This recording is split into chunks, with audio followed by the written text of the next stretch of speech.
Hi everyone. Today we have a special guest, and I might call that he's superstar in the cryptocurrency world, Robert Viglione, co-founder and CEO of Horizen, ex-ZenCash. Welcome to Ukraine, Robert. What's your impression about Ukraine? You came for Blockchain UA conference, which was 2 days ago. You had a speech there about Horizen. And what's your impression about Ukraine in terms of cryptocurrency community, blockchain community? So first of all, Andrea, I have to say this is a pleasure to see you again and to do another interview with you. We had a great experience together in Dubai. So it was great to meet you out there. So it's amazing to be in your home city now and to be able to do this. So the way that I think about Ukraine and Kiev is this could potentially be one of the big blockchain capitals of the world. So I love the vibrance, the activity, the amount of smart, talented people that are all here and very enthusiastic for the industry. So it's very exciting to be here. You have a Horizen, you have also partners here, some research partners. Can you tell more about them, and maybe you plan to expand your presence, maybe you're looking for some developers in Ukraine? So we certainly do want to expand our presence in Ukraine because, again, I do think that this could be one of the great capitals for blockchain. We work currently with two different companies in Ukraine. One is with Input Output Hong Kong, actually, IOHK. We work with their team of researchers located here in actually Kharkov. So they're brilliant scientists, mathematicians, cryptographers who help us with some of our most advanced research and development. We also work with a software company here in Kiev, Infopulse. So we have a team from Infopulse that helps us on several very important projects. Recently, Horizen was ZenCash. And if our viewers, we had already some materials about ZenCash, so we won't go deep into the history and specifics, but you did recently, less than a month ago, rebranding. So Horizen. Correct. Why this rebranding happened and how can you perceive the results of rebranding? Yeah, so the results are fantastic so far, and I think that it's going to play a pivotal role in where we go into the future. So Horizen is really looking at the future, looking at the future horizon, right? No pun intended there. But the name ZenCash had to change. So ZenCash is indicative of our first product, which was a cryptocurrency. But now we're building out a much broader platform. We're looking to do side chains with smart contracting and build entire businesses on top of our ecosystem or within our ecosystem. So when you think about an ecosystem, calling it cash just doesn't make sense, right? We had to think about where we want to go in the future, and Horizen represents that future, so we're very excited about it. Yeah, but actually I liked the previous logotype. It was like very stylish, and it's maybe in some way it reminded like ancient solar symbol. There are a lot of them in European history. Even in Kiev, there are 500 meters from here there is a history museum, and you can see these ornaments. And it was an eye-capturing logotype, and I even remember a story when I saw this logotype used by some new blockchain forum, and I wrote to them, "Are you like ZenCash supporters?" They said like, "No, we paid for this logotype, it was developed." And I thought, but it's already existing. So they changed it, but it's a sign that it's like it was really good. Why you decided to change So that was the problem, it's too common of a logotype. So actually there's a big bank that has a very similar logo, so we knew that we had to change. So as we were changing our logo, we realized, okay, now is a perfect time to rebrand as well and really think about packaging the entire vision, mission, and messaging of everything we're doing into a very coherent path, so that everything's aligned, everything's going in the same direction. So our logo, there's really three dimensions to our brand right now. There's the privacy aspect. Everyone knows ZenCash for privacy. Right? We focus hard on respecting individuals' privacy with the core of our technology. The other thing is inclusiveness is a big part of our community. So our logo right now, actually from the design perspective, represents inclusiveness. It's kind of an open structure. It's like a circular, kind of like a globe. And it shows that what we're trying to do as a project is we're trying to bring down barriers and bring humanity together. Right? Like for us, we don't like to think of the world in countries and nations and different segmented jurisdictions. We want everyone to come together and be part of one ecosystem, like one community. The other thing with Horizen, the name itself represents the innovative aspect of what we're doing.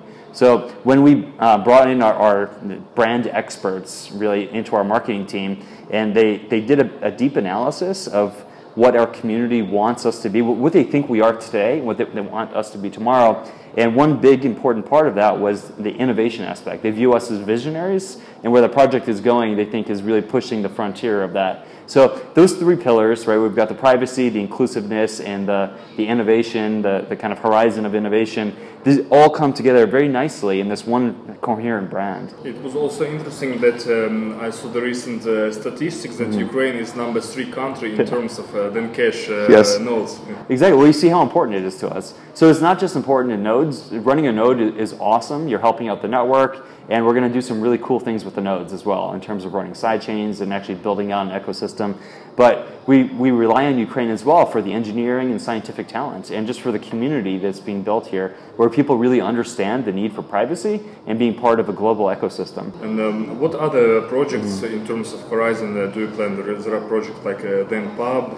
Yes, for sure. Yeah, so basically we have the big vision is we want to have sort of like a Zen store, like an app store. So we're building an ecosystem. It's kind of like a Google Play Store or Apple store, where you can choose essentially a whole set of applications that you want to run. In turn, of course, we have a messaging app already. We'll keep refining that, making it better. We're looking at distributed file storage. We're looking at potentially a decentralized VPN service. But then beyond the App Store, we're also thinking about migrating entire businesses onto our sidechains. So this is why the sidechains are so important, is because we have some potential partners that are in, say, the real estate industry, like real estate business, healthcare businesses, voting systems. Like there's a whole bunch of different businesses, even decentralized exchange, that we can do on the sidechains and build out these like robust peer-to-peer economic systems, but put them all on a blockchain in a way that scales significantly. So that's the big vision of where we're going. With the ultimate purpose is we want to give individuals ownership of their digital footprint. So everything that we do on our phones, everything we do online right now is being captured by companies that make a lot of money off of us and our data. And people often don't realize that you could own this data. We have the technology now to help individuals own the data, and that's what we want to do. So all of the apps in our ecosystem, we want individuals to own their data. So with the ultimate purpose is, I want people to be able to just click a button that says, monetize my data. Like I would love for every single human on the planet to be able to make hundreds of dollars a month or thousands of dollars a month just by using our ecosystem and being a part of it. All right, this is the ultimate use case, is if we can help people feed their families, put a roof over their heads, all by being part of a community ecosystem. It's interesting about data monetization, and there are actually quite a few blockchain projects which already I try to do so, and I tried many of them, but it's still early stage, and it's really hard to imagine how to make hundreds of dollars. Most of the data of the most of people, they're not worth this amount of money. But you'd be surprised though. Even things like our cell phone companies sell the data of where we walk everywhere, right? And they sell our demographic data. We create content every day on Facebook, Twitter, Instagram. We don't get paid for it, right? So this is a long-term vision here. We're talking over the next 20, 30 years, we'd like to be able to build out this better world for people, make it more fair and egalitarian, more opportunity. We're not going to be there tomorrow. So, there's a long path we have to take, but today we're still focusing on the very important stuff, like the core technology, the infrastructure, and then key partnerships to make sure that we're building real businesses on top of the system. There should be, of course, blockchain alternative to Facebook, for example, blockchain alternative to Amazon, like maybe some store, and there are several stores, but they are more like small stores. Right. If your store would be acceptable for small individual merchants, they can register and sell, I don't know what different types of merchandise, maybe books, clothes. So is it something like absolutely. This, so that's definitely part of the vision. I'll tell you the short-term thing, and this is something I haven't really announced publicly yet, is we're thinking about working with a decentralized VPN provider where we could potentially make every single one of our nodes a VPN node. So if you're running a secure node or a super node, you could also run this VPN app on your node. And as users are buying the service for the VPN, that money gets distributed to the node operators who are running the service on their nodes. So this is just one example of how we want to create a full economy or ecosystem where if you participate, you have potentially, maybe you only make $1 per month from this VPN, running a VPN node, but then you run another 5 or 10 or 30 services on your nodes, and you're making different revenue streams. And I think this is the key for the industry is we can't focus on coins and tokens as the value coming from just hodling, right? Or like trading back and forth. We want to create real economic services that people want to use anyway. So we bring money or revenue in from the outside systems and ultimately merge the systems. Like we want blockchain systems to be part of the real world, not separate from the real world.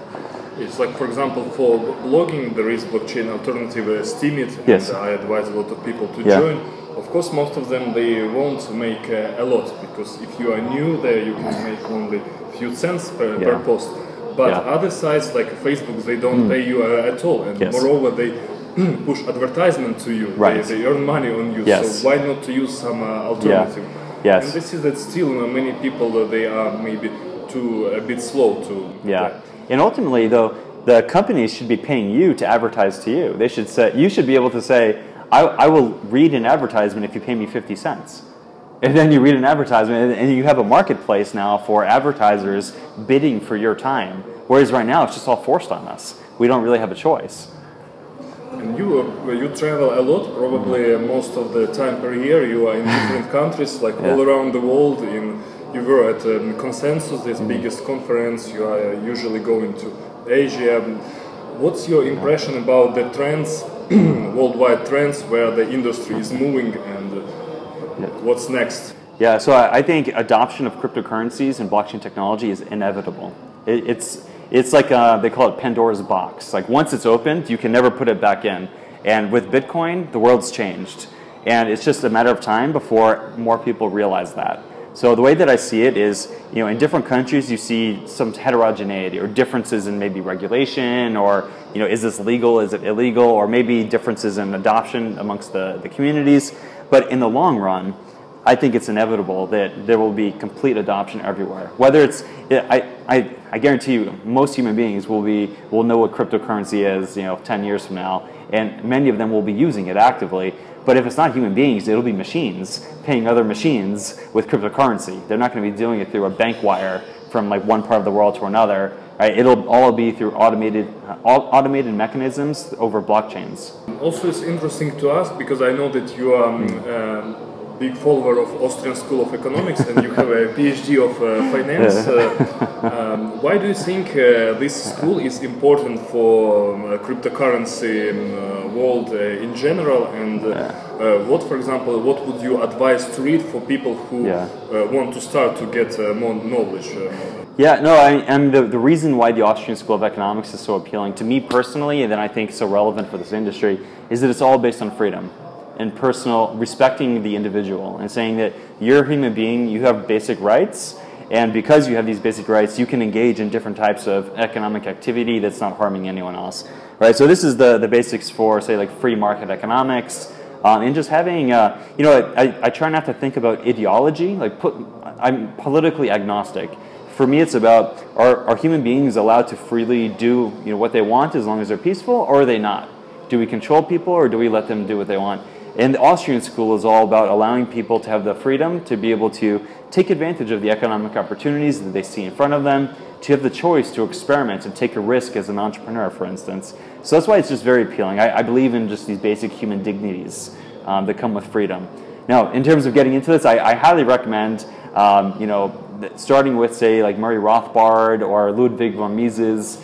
These are some of my big heroes. Now, I will caveat this with, when going through my PhD in finance and economics, I realized that the field has grown since then, but these are the masters, in my opinion, the foundations for kind of rational thought in economics. But then also keep an open mind of, like game theory came after these guys. So these guys were not around before game theory. Behavioral economics, behavioral finance came around after these guys. So the field of economics has become much more rich since then, but I personally love reading Rothbard, Mises, or any of those contemporaries.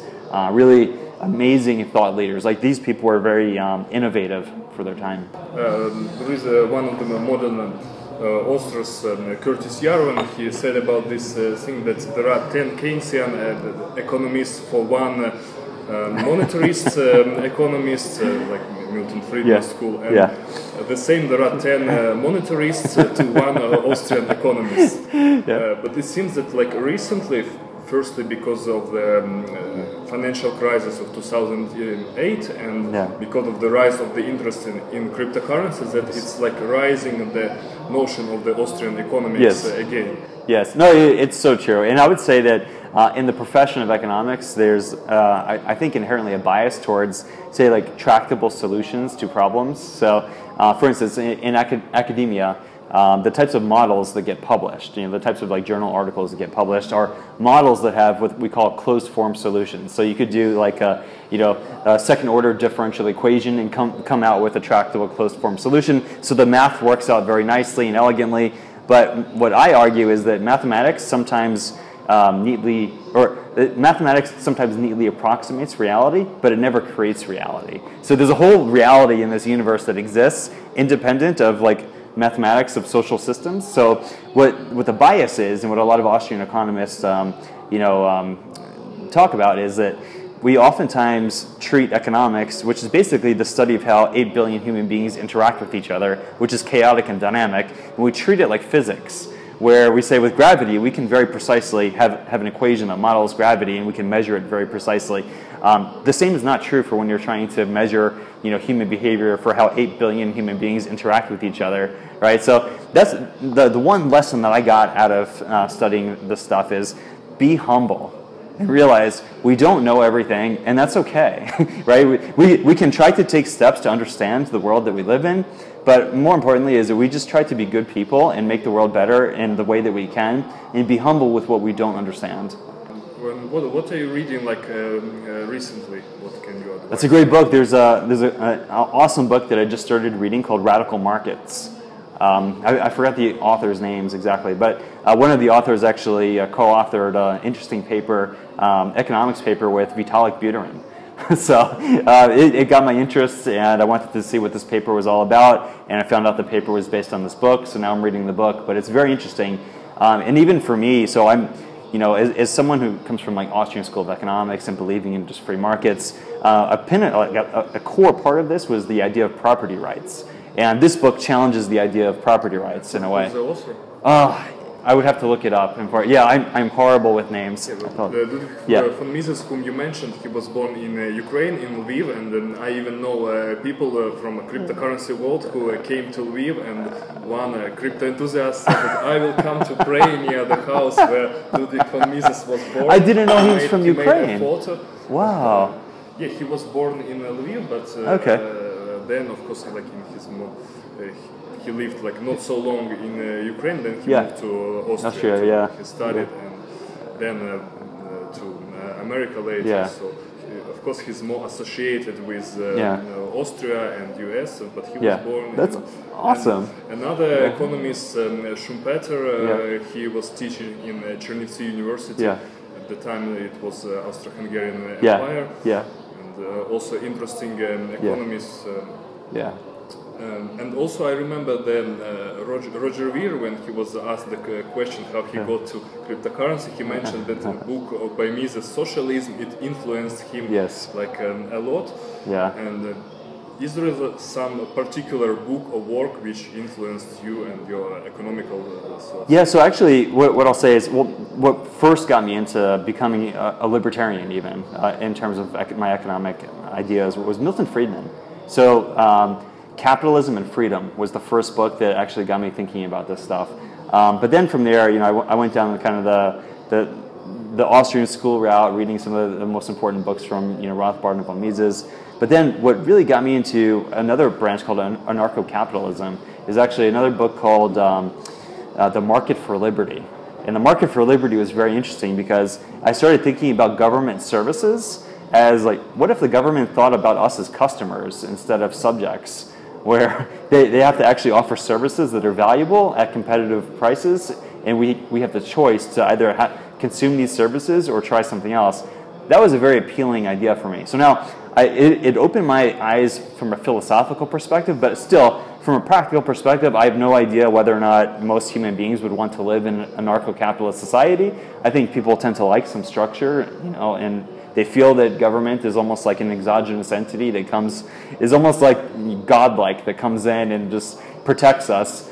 I don't think that's always true. I think there's maybe some truth. Maybe we should swing a little bit more towards a freer society, more peaceful. I would like to see personally. Yeah, actually, that book which you mentioned by Milton Friedman is translated to Ukrainian recently, and we have a boom of book publishing industry, and a lot of books which like new books on the IT subjects, and also by a cryptocurrency subject, like the Pavlo Kravchenko from the Distributed Lab, he published a book on blockchain in Russian. He's planning also English version soon, and we have a lot of like. I think the demand is also growing because there are a lot of books published, like both on like classics of economy and new books about like IT startups, and it's good because there are a lot of things to read. Right. Also, I was thinking that Milton Friedman, he's like advocating like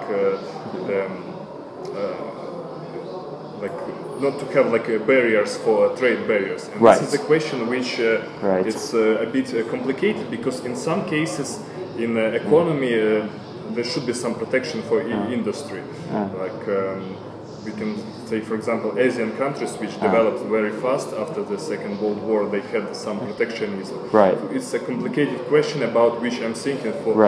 In some way, maybe if there won't be like barriers, then it will be good. And in other way, if, for example, we don't have barriers, then the countries which are economically more advanced, they will sell, like, let's say, products with higher added value and buy natural resources and exploit. It's complicated, for sure. It's not a clear black and white scenario. If I had to weigh in, I would weigh in towards free trade a lot more than, you know, trying to control what people are allowed to do. So I view it from a fundamental human right of, does someone else have a right to tell me I'm not allowed to buy something from China or I'm not allowed to sell something in Ukraine? I don't believe that anyone really has that right necessarily to prevent me from doing these things. So philosophically, I'm opposed to these types of controls. Now from like pragmatic, how can you get some sort of desired economic outcome for what group? You know, sure, of course, there's some game theory involved and there's some kind of other factors to consider. But in general, I tend to favor more free, open trade than not. I also think that in Ukraine, we also might adopt some of the new technologies. For example, let's say if you take the law area, judicially, the courts are in a very bad state, and that's why maybe we have the perspectives to replace them by artificial intelligence plus ZenCash, plus blockchain, but maybe it could be also on the Horizen project or something else. Because there are so many injustices in courts. So definitely artificial intelligence, if it's like designed in a good way, for example, scanning all the bases of laws and take into account all the factors, it should work like better. So there's actually very clear economic studies that show you that countries that are based on English common law actually do much better than other countries that are based on other legal systems, say like, you know, like German law, French law, Spanish law, because the difference is English common law evolved basically from codifying what worked and just evolved versus these other legal systems were more like a king says this has to be the way it's done, and it's just ordered, kind of like a hierarchical ordering. It's not necessarily based on reality or based on any sort of evolutionary process. It's just the way it was, so they keep doing it. So actually, what's interesting to think about law from the perspective of competitive governance is we know we can do better. We just have to experiment. So the first thing is there's other projects out there called, say, startup societies or free city, like the Free City Project, actually. Paul Gomer, a famous growth economist, wanted to actually build a startup city in Honduras. And he was blocked, unfortunately, by the judiciary system there. And his point was, we don't have to build from scratch. We can just say, we know that, for instance, the Canadian legal system, based on English common law, has very good outcomes for society. Let's just start there. We'll import an entire legal system versus trying to change things from the inside on the margin. So I think that that's an interesting way to look at it. Is can we take something that works and iterate from there versus like trying to fix something that's already kind of broken in many parts of the world. Yeah, and also such notions as we can see that there might exist like private police. Yeah. For example, in Ukraine we have some NGOs which do and they work more effectively than the government institutions. Yeah. And for example, there is some patriotic NGOs, and they when the police is not able to do something, maybe they do not want because they don't see the profit in this. And sure. The NGOs, with the support of people, of course, they do it much more effectively. Yeah. And people actually support them by sending them money for their project, educational projects. And I think that might be a future. And also, what's interesting in cryptocurrencies and Bitcoin, what it did, it might be called that it was a separation of money and state. Yes, I agree completely. That's what drew me into Bitcoin, actually, initially, was the idea of separating money from state. It's a very appealing concept, and why not? So you separate it from state, and then you start competing it. So, there's a strand of people in the industry called Bitcoin maximalists. And they just think, Bitcoin's the first, it can only be the only one that ever exists. And I think that's just crazy, because it's the same idea of saying, no, the US dollar is the only one, we can't have any competition. No, the way that we should be viewing this is, we have a product or a service that has certain attributes or characteristics, and we want to test and experiment on each one of these. So what I want to see is 1,000 different experiments all the time. And they're going to change, they're going to evolve, and some of them will be really bad experiments. Some of them will be really good and figure out things that we don't know. So even the whole idea of Bitcoin maximalism is just kind of silly. Is why would we only want to experiment on one parameter set? Why wouldn't we want to experiment on 1,000 different permutations of each of these parameters? Right? So that's what the industry has been exploding, is because people are coming out there, entrepreneurs, and saying, well, we are going to experiment. We're going to try to innovate on all these different dimensions of what a possible currency project could do. Or maybe we can build a blockchain ecosystem that has its own embedded currency, like what we're trying to do. All right, so there's so many different ways to spin this stuff. We live in a very interesting time where we have the opportunity to experiment freely. It's really amazing. Yeah, I think that, for example, token, it might be considered as an analogy, and I wrote that it should be, for example, if we adopt this tokens usage in Ukraine, and we don't have like a good stock exchange market, and maybe we do not need to have it. It's not working. Let's move to internet to the next stage. Yes, token might be recognized as the analogy of share. Yes, and in this case, all the businesses, all the places like this restaurant might be share. And also, as you mentioned, Milton Friedman, he holds this idea that you can invest in somebody's education and then get the profit from his right, it's like an equity investment in education. Yes, but then some people think about, well, it's kind of like slavery. You own their productive output for some period. But for a lot of students, that would actually be a better economic arrangement than like in the US. We have a ridiculous amount of student loans because the government lends us money. Because it's so cheap and just thrown so much money at us, students just borrow like crazy. And then they graduate college, and an 18-year-old student doesn't necessarily have the most foresight into what the next 50, 60 years of his productive life will be like. So they go and take all this debt, and they realize after they graduate, they're not earning enough money to pay off the debt, or maybe they're stuck with debt for 20 years. Right? So these are very bad situations where maybe an equity investment and the student and their career, would have made a lot more sense for them. Yeah, and actually more risk for investors, but more profits. Yeah, exactly. So, one thing is I try to take my emotions out of economic decision making, but then I realize at the same time we have to appreciate the nuance that human behavior imposes on these systems. Is sometimes like humans have, and I think this is a good thing. We have an innate sense of fairness, right? And we want to always feel like we're in a fair situation, like we're not being taken advantage of. Now, from pure economic calculation, maybe you ignore that. But I think that's actually a mistake. So now, in my older years, I'm starting to appreciate a little bit more, like the nuances of human behavior and how it does play a role in these systems. Do you personally own many cryptocurrencies? Not so much. I used to own a lot more. Now I own a lot of Zen, actually. So, you know, no investment advice there, guys, but, you know, clearly, I think it's very important as well for founders and, you know, people who run projects to have skin in the game, so that, you know, their incentives are aligned with the rest of the community. But actually, in then you have a big number of nodes. Once I remember reading that you have more nodes than Bitcoin. We do. We have a lot more nodes than Bitcoin now. We have more nodes than Ethereum. So 22,000. Yeah, we have. Yeah, exactly. So we have well over 20,000 paid and registered nodes that we pay, and we have another few thousand nodes that people run, but, you know, say they're full wallets or full client wallets or whatnot. That aren't being registered and being paid. So we have at least 23,000 nodes on the network. Yeah, that's good. That's the first level of node, secure node, is more or less affordable for the general people. Even in the conference, some person came and was asking about this node issue. What are your plans for future? Maybe when are you planning to come to Ukraine next time? And what's like the next steps for Horizen in general? Well, as soon as possible, I would like to come back. I think it's an amazing country, and my colleague David, I think, said the same thing to you. Is we love it here, so the sooner the better. Now, plans for Horizen is we have some really big plans. We had a 51% attack a few months ago.